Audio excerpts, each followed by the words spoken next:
What's up, guys? It's Leroy Jenkins 13. Today I'm going to be talking about the Leapquake build in Diablo 3. This is sort of a guide, sort of just to show off the build in Season 5. Playing a hardcore seasonal bard right now. You can see my Paragon's 588. It's about like 2 weeks into the season. Um, so let me first kind of just explain the build, what you'll need, and all that kind of stuff. So this is kind of what you want for your skills. You want Leap. That's kind of what it revolves around. Death from Above is a good passive, and then with Earthquake, you want Cave In. Those passives synergize because kind of what happens in the build is every time you leap, you cast Earthquake and Avalanche. So when you have Earthquake with the Cave In rune, enemies are pulled toward you, and with Leap, with stun enemies at the point of impact, what happens is you leap, everything comes towards you, and it gets stunned. So that's what you want.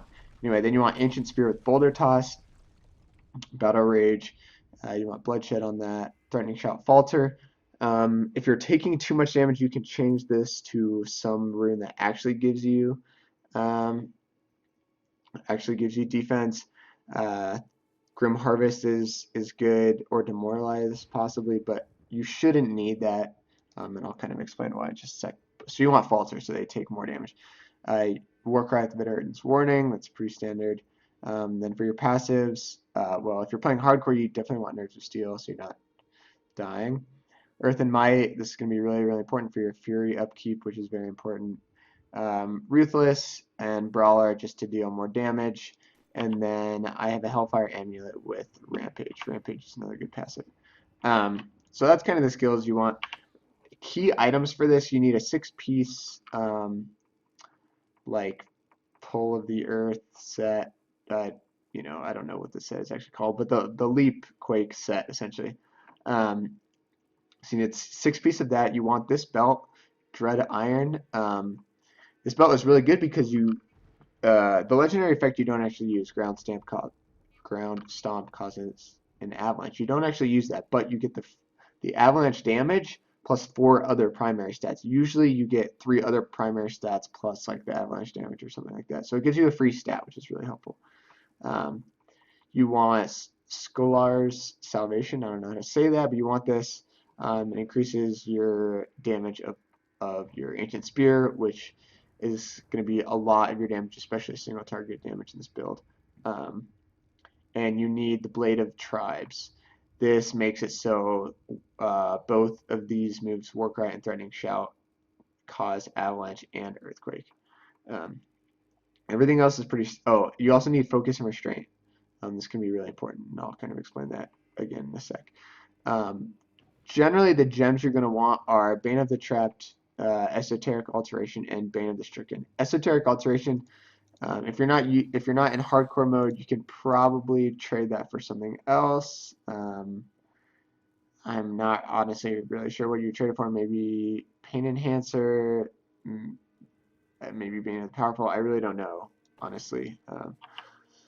So here's kind of how the builder works. Essentially what happens is you run into, there's a group of mobs, you jump, oh, hold on, before I do this, let me show you what I have cubed here. So cubed, you want the Furnace generally, or just something else that does kind of damage, but the Furnace is really helpful. Lutsocks are an absolute must, you can't do this without Lutsocks. And Band of Might is the same. You can do it without Band of Might, but if you're pushing high Gryphs or something like that, this is really important. It's like a permanent 60% damage reduction. Alright, so now let me kind of explain how this works. Again, so you always want to make sure your Warcry and your Battle Rage are activated. You won't really have to worry about Warcry because you're going to be using that in your rotation, but Battle Rage, just make sure to keep it up. And I'll kind of talk about some tips on how to do this and maintain your Fury.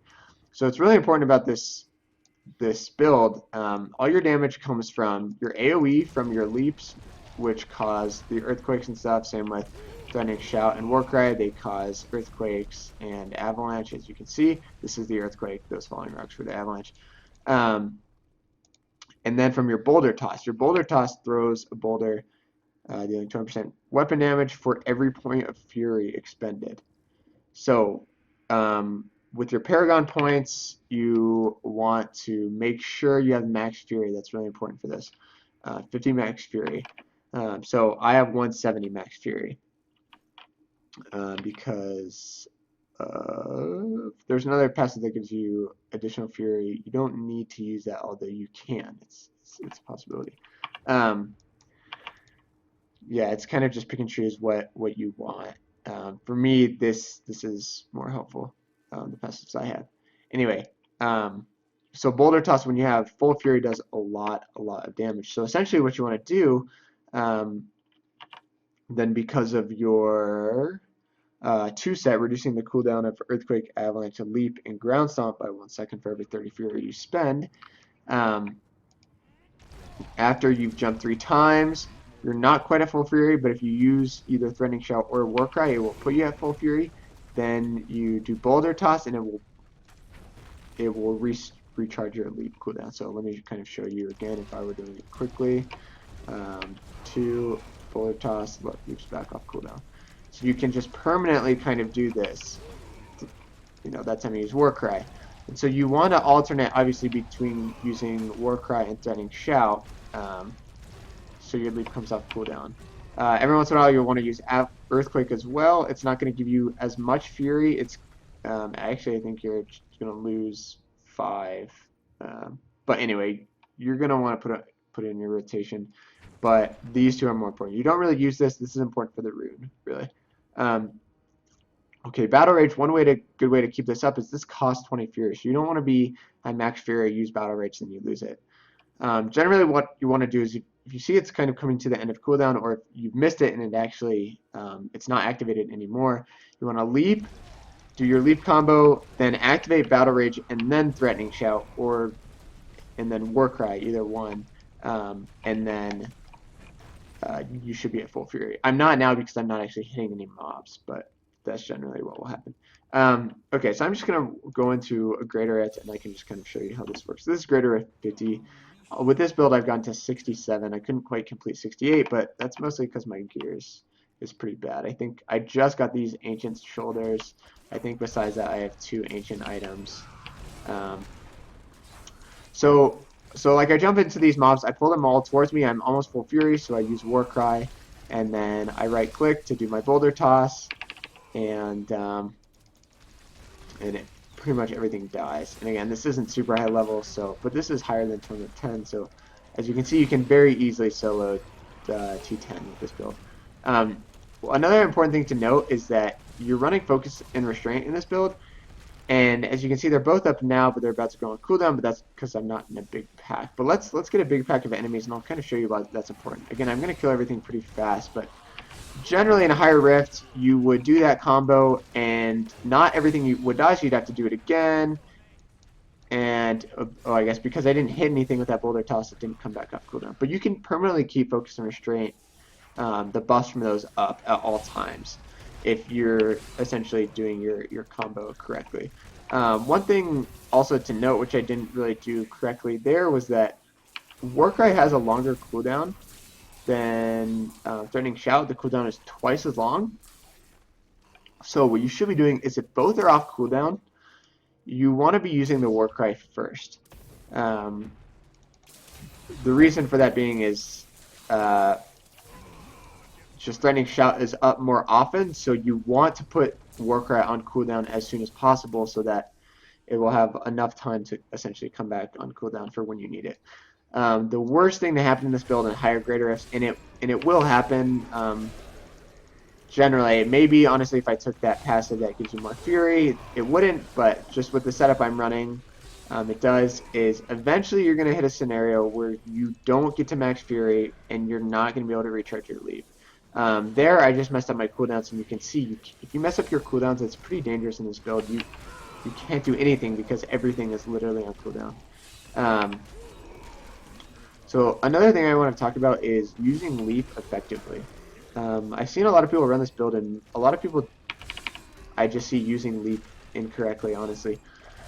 So just doing damage like this, you just want to hop on top of the enemies and kill them. It's pretty self-explanatory, but in a map possibly like this, Leap is super helpful for mobility you can, I didn't do it correctly there, but you can get around like a lot of corners, save yourself a lot of time. This is especially true in Halls of Agony when you have the multi kind of leveled maps. Leap is super, super helpful for mobility, for skipping bad parts of the map, getting to shrines. As you can see, like, you know, just getting different places, it's really helpful. This is one of my favorite parts about the build, actually, is just because it has so much mobility, because of Leap. Another thing that's really helpful is I can maybe link part of a video or just put part of the video at the end of this, where if you know you're in high greater rifts and enemies are doing a lot of damage, and let's say there's a pack with Frozen and Arcane or something like that. Especially if it's, you know, I've had a couple packs where it's like a minion plus Arcane, so there's just tons and tons of Arcanes on the ground. Just using like one ability that's always off cooldown essentially is Leap, and it's, you know, besides doing damage, it also can reposition you during a fight. It's a mobility skill. Again, I just messed up my cooldowns, so that was kind of bad. So use it to maneuver, use it to get around in a fight. There's an enemy and he puts down a lot of Arcane. Okay, so if, let me give you an example here. So this is Mortar. Again, it's not really going to do anything because this is low level rift, but you see mortars coming at you. Well, gosh, it's really hard to explain without more health, but just use it to reposition yourself, honestly, is kind of what I'm trying to say. Also, you can dodge both Frozen and Molten with Leap just by going into the air. So you can, if I get a pack with it, I'll show you. Maybe I'll try to skip any normal mobs just so I can try to find a pack.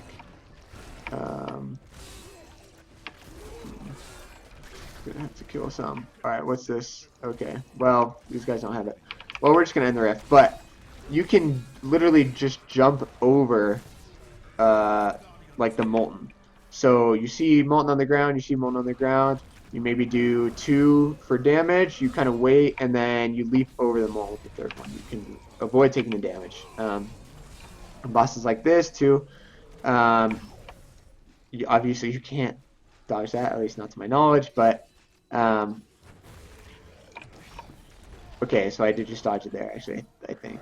But things like that, you can dodge AoEs. It's just super helpful to reposition, especially because of the runes you have. It will pull in enemies and stun them. Just by moving a little bit, like let's say there's a Frozen pack and they've got a bunch of Frozen right here, and the mob is right here. You can just jump, you know, a little bit to the side, and the mob will get pulled into you. Just kind of some highlights of this build, like with the runes that you have on, and with Bane of the Stricken on large bosses, you know, if it goes on for a long time. And like power pylons, all that stuff adds up. I've hit as high as like 150 bill crits with this, and again, my gear is really not that good. So anyway, it's just a really fun build. If you guys have any questions, feel free to comment. If you kind of enjoy the build, ouch, and you want to see it in action a little bit, I use this build obviously all the time on my stream. I'll put a link to that in the description. But anyway, guys, I hope you enjoyed. Hope you learned something, and I'll see you again next time. Bye. All right.